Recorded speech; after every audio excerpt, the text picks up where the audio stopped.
Welcome to the Future of Less Work, where we explore how work is transforming one conversation at a time.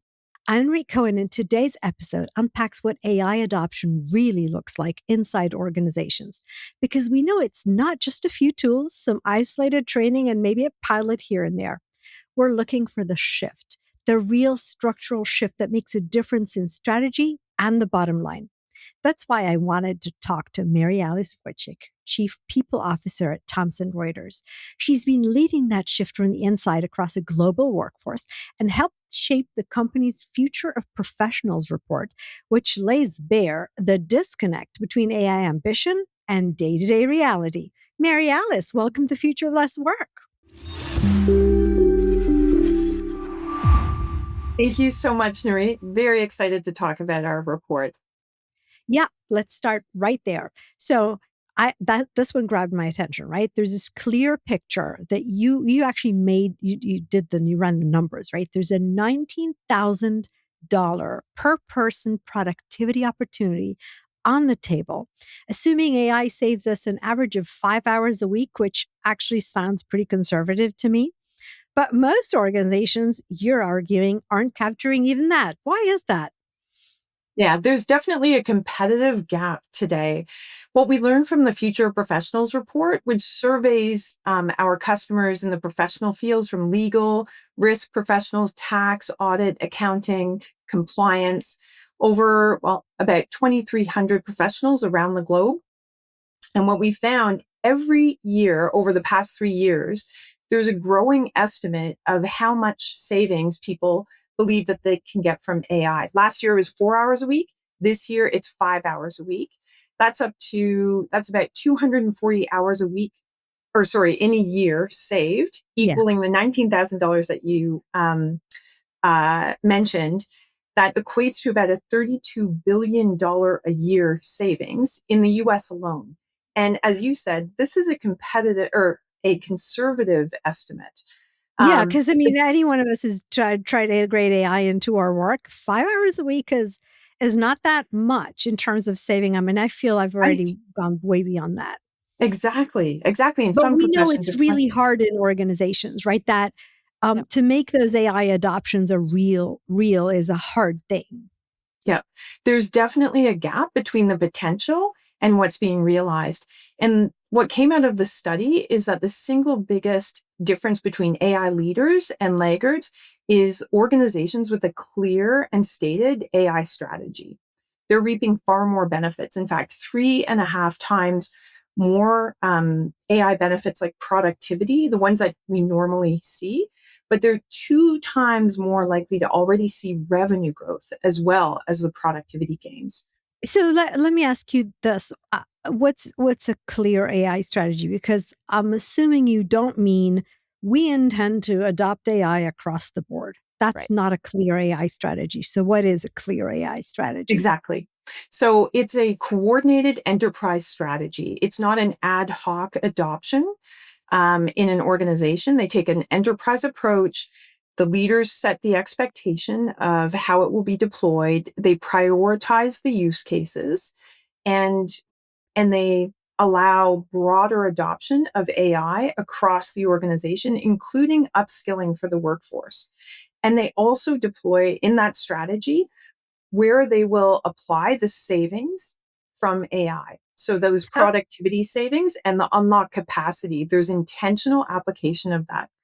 okay, we'll break that down one piece at a time. But before we go down to training and applying the savings, just stay with a strategy for a second. We're I'm going to put my HR hat on, right? We're people. There's Absolutely. so much change people can tolerate. And I'm wondering whether the reason that we see AI adoption stalling is because you can't implement so much change across the organization at the same time. Yeah, I'm going to step a little bit outside of the study and share our own experience and what I'm seeing when I talk with CEOs and other people leaders. Um, and that is that this is about two equal parts: technology and change management. And very often people focus on the tech, but that is not the constraint. The Thank constraint you. is change management, it's talent, and it's leadership. And So and what does change management organizations, look like when it's done well? Like if you maybe you can describe, your own personal experience. yeah. Um, so a number of things that we've learned, and obviously nobody's got this perfectly laid out. There is no playbook. We're all learning as we go. This is a whole new era. But what we have taken away is number one, it needs to be led by tech and talent. And so our internal AI adoption, our internal strategy is led by the head of technology and myself, the head of people. And so again, we focus on those equal parts. Number two, I call it the 4 T's. We have tone from the top, which is leaders need to set the example, both in what they say that this is important, that the organization needs to adopt across the organization, we need to adopt this, but also role modeling the use and adoption of AI.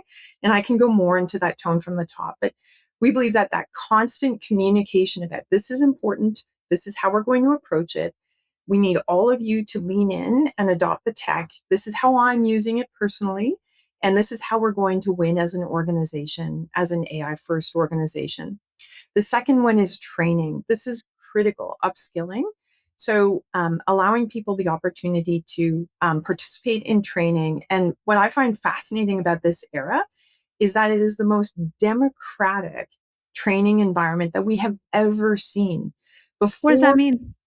well, before, I think people had to rely on organizations to provide training and education, and it was limited by what the organization offered.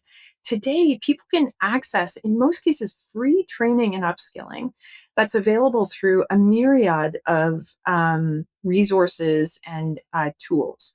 So Um, how do you get people to training takes time? And I've read your 4 T's. I know we're going to get there, but um, how do you get people to stop or to make time for training? Because we historically have measured them on work and yeah, output, and training takes time that we usually don't recognize or it's a reward. It's a great question. And it's the number one challenge that people have raised historically about training is I need more time. And so we purposely built that into this program. Starting back in 2023, when we launched the strategy, we initiated 3 global learning days where we set aside the whole day where all colleagues around the globe are able to participate in learning. We obviously expect learning to extend well beyond those 3 days, but the idea is to dedicate time saying this is really important. And in fact, we're declaring these learning days as a step change in how we're going to operate and then reinforcing the importance of upskilling.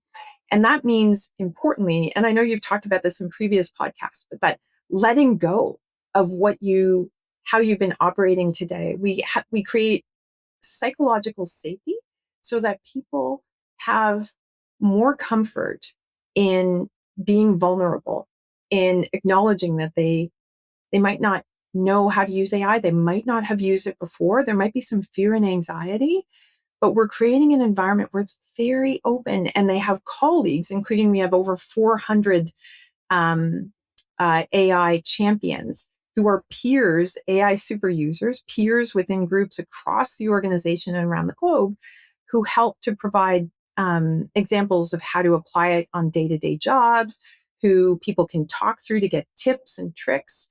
How And did then you we find them? I'm going to assume you didn't create the champions, but they showed up, right? As in the people who absolutely, are kind of leading, kind of doing their own thing on the side. How'd you absolutely. find them? They always show up in every company.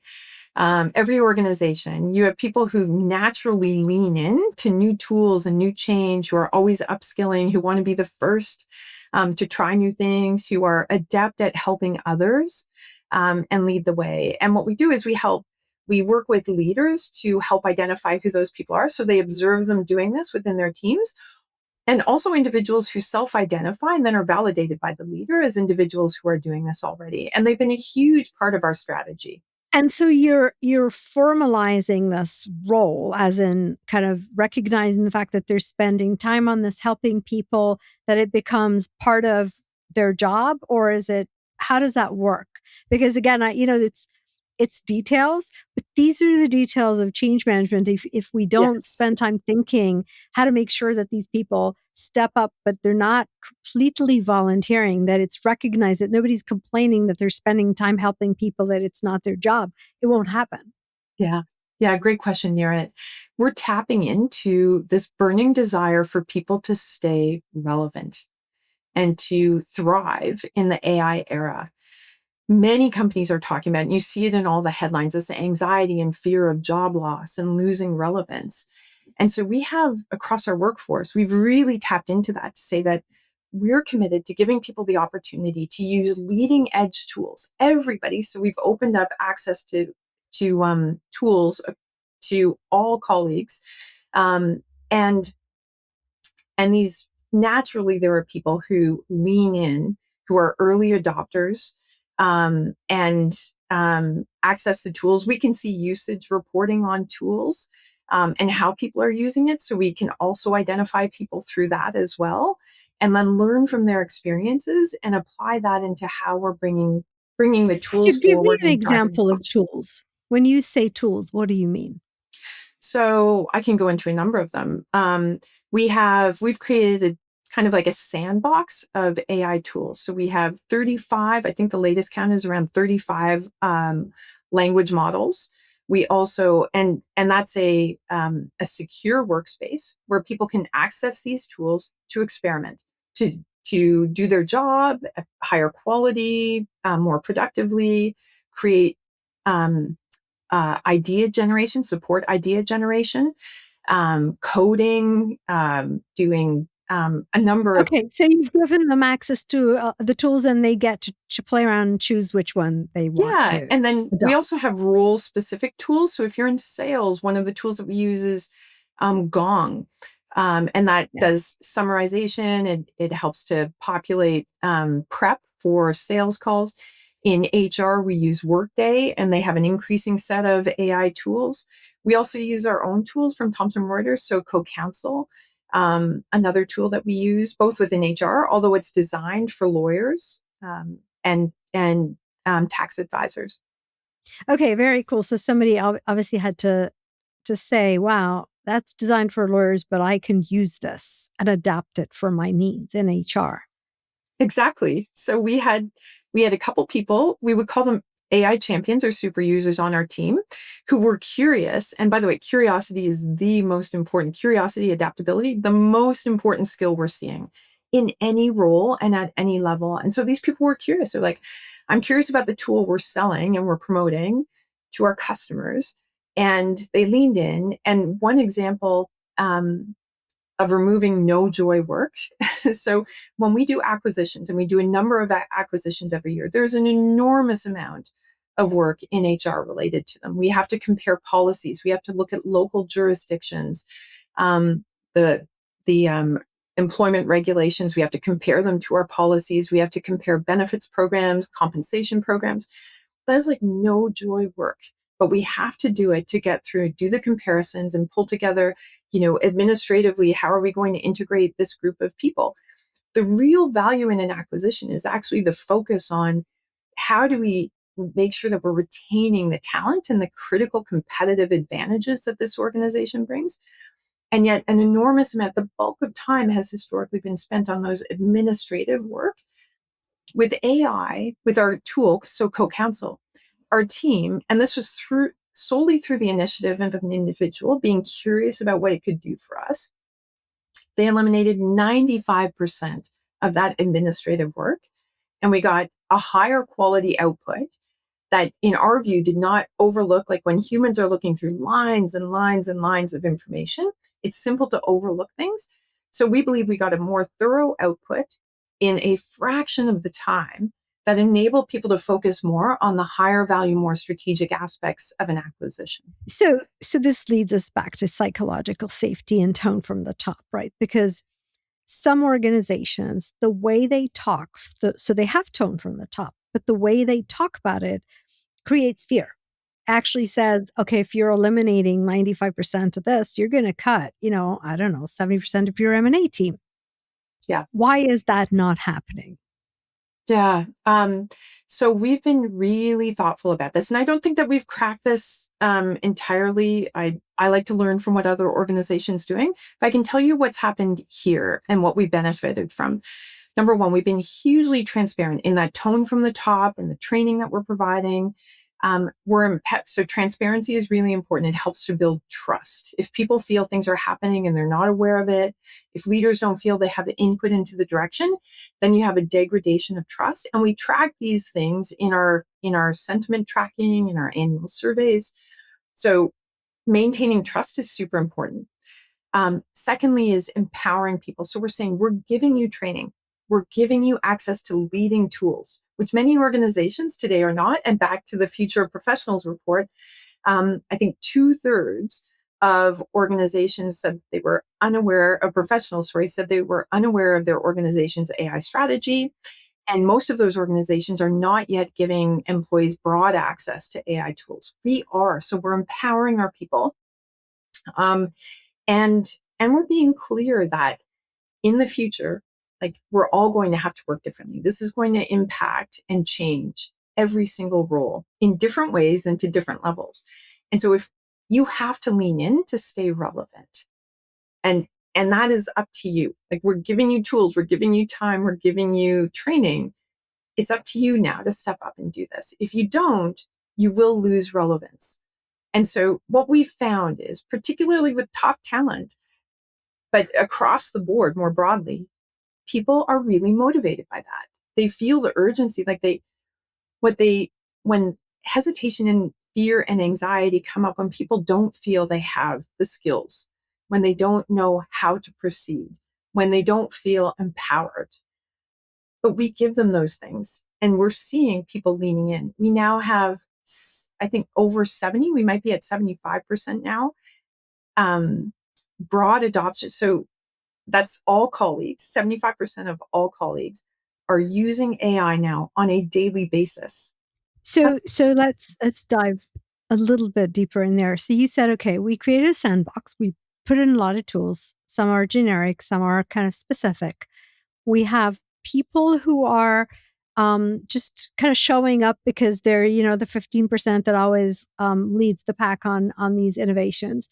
And we're allowing them to spend time to help their peers and kind of disseminate information. Um, and we're looking at the data. You said that too, right? So does that mean that if I'm a manager, I know who is actually spending time with tools and who isn't? Yes. And what am I expected to do with that knowledge?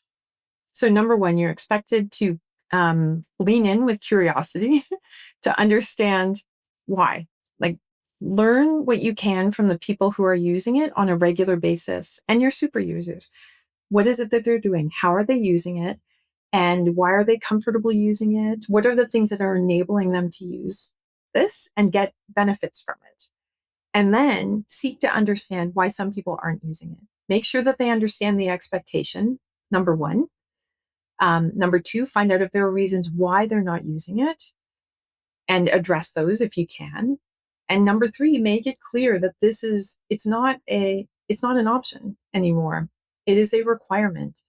And we make it clear, like this is a requirement because we as an organization collectively need to lead from the front on this, because we serve organizations that are at the forefront of professionals that are going to be impacted by AI.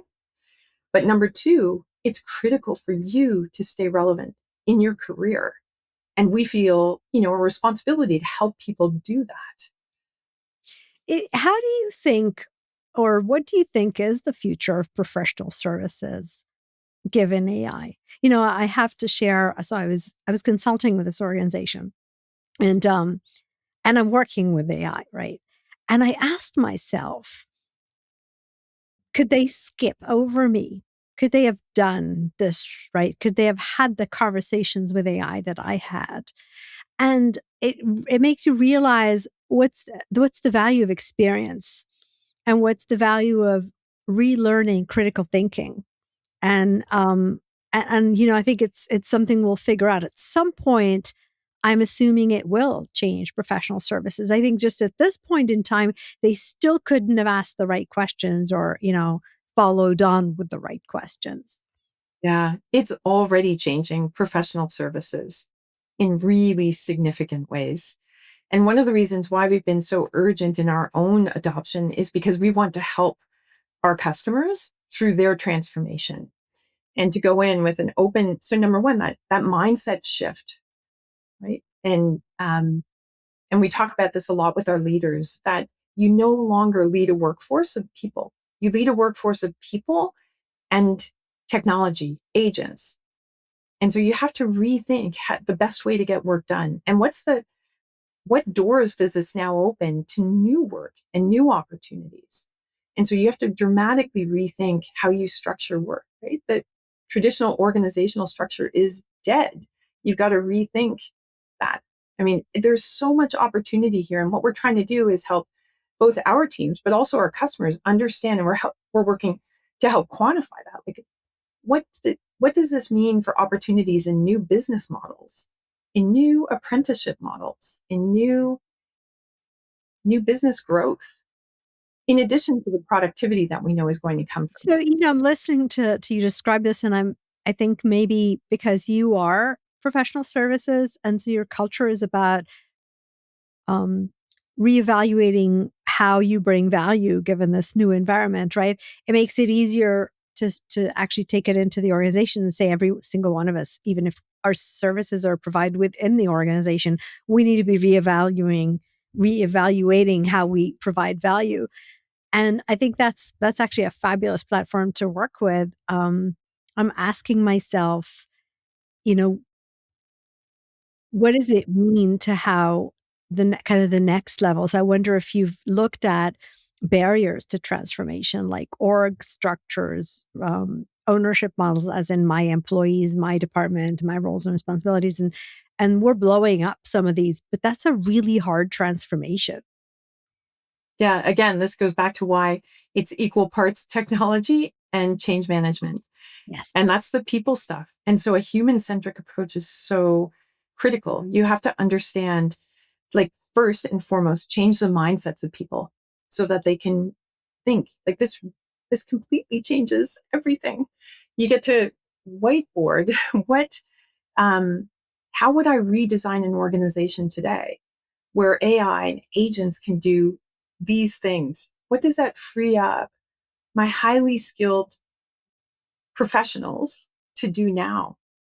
Yeah, but I mean, we're people, right? So we like to think of our own space, territory, box, roles and responsibilities. Yeah. And you take that one level down, and now you're telling me that suddenly I don't own the same things or, have the same bandwidth, or that's scary or.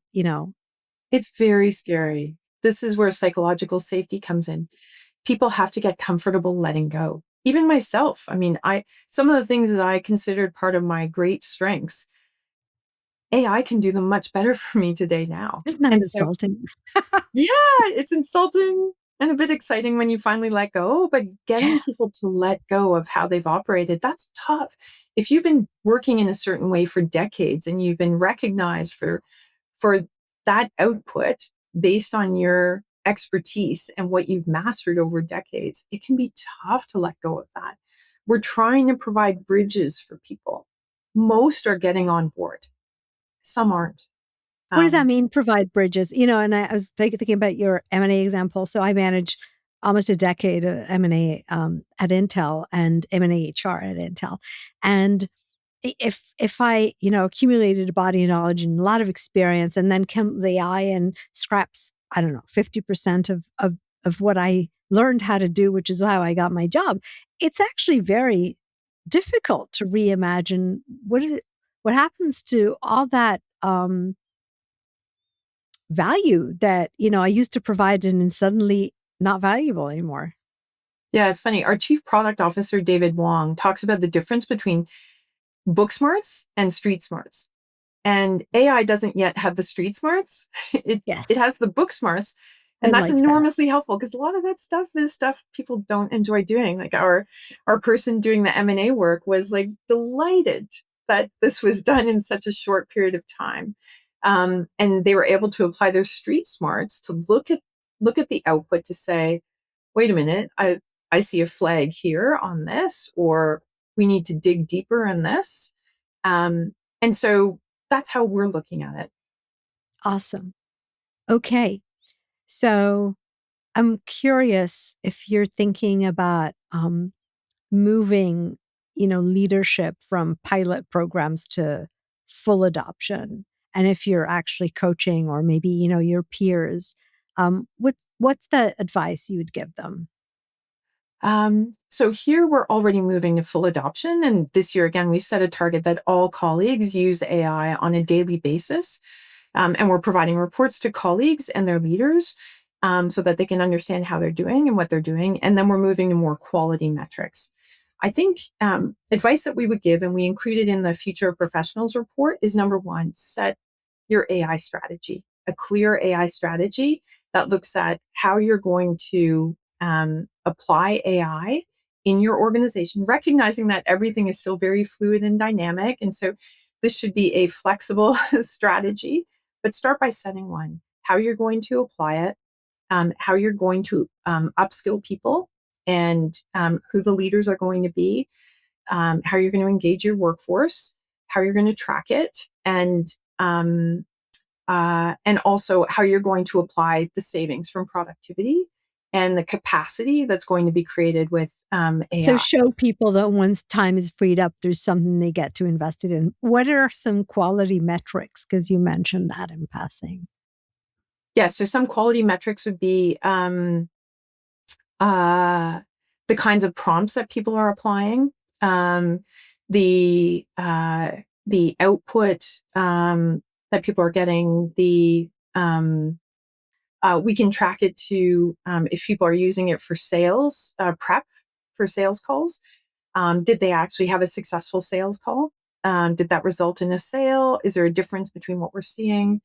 We're Do you looking have an at active process to learn from success? So, for example, if I don't know, I've saved a ton of stuff, I'm doing a similar job to yours, and you're not saving as much, how do you in shift the engine. learning?